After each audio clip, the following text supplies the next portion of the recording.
নমস্কার বন্ধুরা, নতুন একটা ব্লগে তোমাদের সবাইকে স্বাগত। আশা করি তোমরা সবাই ভালো আছো। আজকে হচ্ছে বৃহস্পতিবার আর এখন বাজে প্রায় 9:30।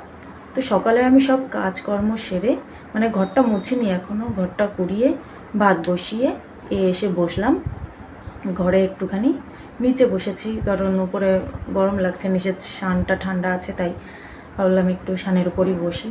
আর মামাম দেখতে পারছো কিন্তু জানি না, এখনও ঘুমিয়ে আছে। আর ওর বাবা রয়েছে ওর পাশের ঘরে, আমার শাশুড়ি মা ঘরে। তো ভাতটা বসিয়ে দিয়েছি। আজকে আর মাছ টাছ নেই, আজকে হচ্ছে ডিম রান্না করব। তো চলো দেখি রান্নাঘরের দিকে যাওয়া যাক।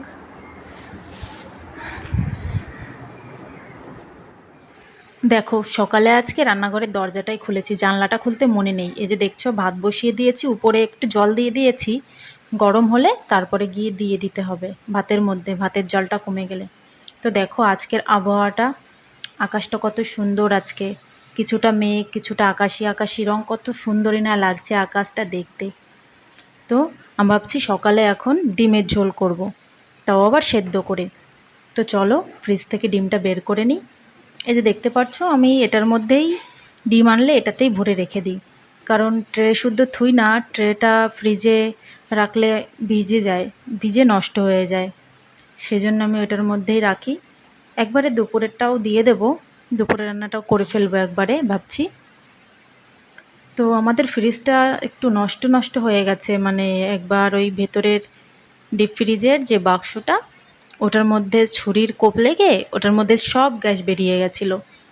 তো তারপরে ঠিক করেছিল, ঠিক করার পর পুরোপুরি আর ঠিক হয়নি, তাও যেটুকুনি ঠিক হয়েছে ঠান্ডা থাকে।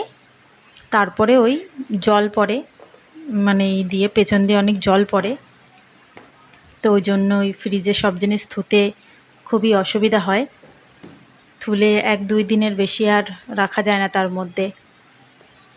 তো চলো তোমরা ভিডিওটা দেখতে থাকো, আশা করি তোমাদের ভিডিওটা ভালো লাগবে, আর লাস্ট পর্যন্ত অবশ্যই দেখো।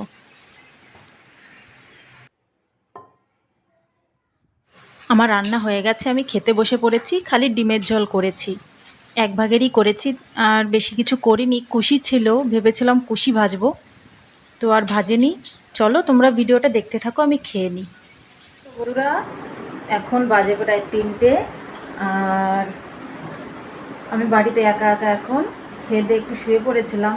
আমার শাশুড়ি মা মেয়েকে নিয়ে গেছে হচ্ছে আমার বড় বাসুরের বাড়ি, ওরা এই 2 দিন হলো এসছে বাড়িতে। তো নিয়ে গেছে, আমি বারণ করেছিলাম, তাও নিয়ে গেছে, থাক নিয়ে যাক। তো কখন আসবে জানি না, 3টে 5 হয়ে গেছে। অনেকক্ষণ ধরে একা একা আছি, আর মামাকে ছাড়া 1 মিনিটও আমার ভালো লাগে না, কি বলবো এখন। তো আকাশে অল্প অল্প না মেঘ করেছে জানো। আর আমার রান্নাবান্না তো দুপুরের হয়ে গেছে। তো ডিমের ঝোল করেছিলাম, তাও দেখিয়েছি। কি বলবো বুঝতে পারছি না। সব ঘর ফাঁকা দেখছো, এই ঘরেও কেউ নেই।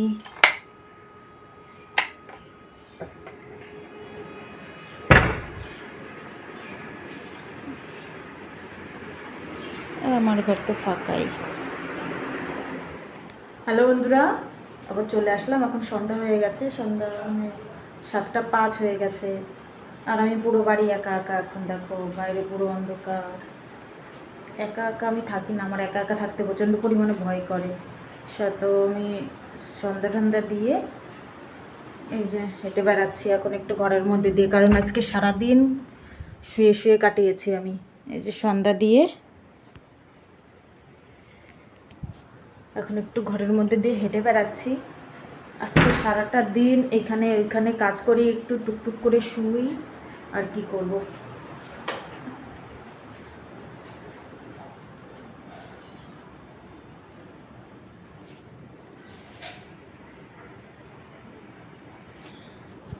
আমাদের এই বাড়িটা এমন চারপাশে পাঁচিল দেওয়া, তো ওই জন্য রাত্রেবেলা অন্ধকার থাকলে চারিপাশে একটা গা ছমছমে ব্যাপার হয়ে থাকে। তো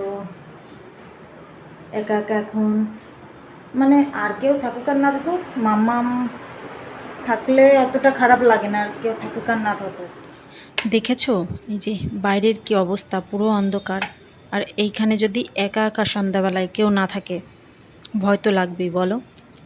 ওই জন্যই আমি কি করব, লাইট মাইট জ্বালিয়ে নিলাম, উঠোনের লাইটটা জ্বালিয়ে দিয়েছি। সব জায়গায় লাইট জ্বালানো থাকলে ভয় করবে না।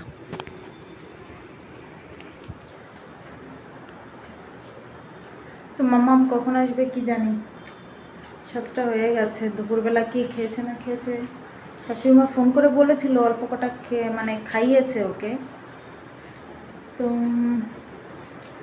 চলো তোমরা ভিডিওটা দেখতে থাকো, ওরা আসুক তারপরে আবার ভিডিও স্টার্ট করছি আমি।